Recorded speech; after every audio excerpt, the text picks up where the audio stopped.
নোবেলজয়ী অধ্যাপক ডক্টর মোহাম্মদ ইউনূস অন্তর্বর্তীকালীন সরকারের প্রধান হিসেবে দায়িত্ব নিতে সম্মত হয়েছেন। তাকে প্রধান উপদেষ্টা করে অন্তর্বর্তীকালীন সরকার গঠনে বৈষম্য বিরোধী ছাত্র আন্দোলনের সমন্বয়কদের প্রস্তাবে তিনি সম্মতি দিয়েছেন। মঙ্গলবার সকালে এই তথ্য জানা গেছে।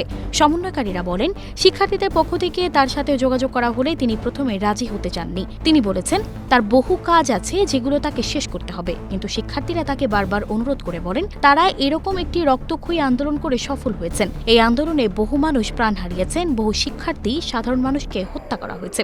এখন বাংলাদেশের সামনে সুযোগ এসেছে একটা সুষ্ঠু ব্যবস্থাপনায় দেশ পরিচালনার। সেক্ষেত্রে আপনি যদি দায়িত্ব নেন তাহলে সেটা সম্ভব। আপনি দায়িত্ব নিতে রাজি না হলে সেটা তাদের কারো জন্যই ভালো হবে না। সে কারণে তারা অনুরোধ করেছে দায়িত্ব নিতে। ডক্টর ইউনূস জানান, শিক্ষার্থীরা যখন এই কথা বলেন তখন তিনি নিজেও বিবেচনা করে দেখলেন এই শিক্ষার্থীরা এত আন্দোলন করেছে, তাদের এজন্য এত মূল্য দিতে হয়েছে।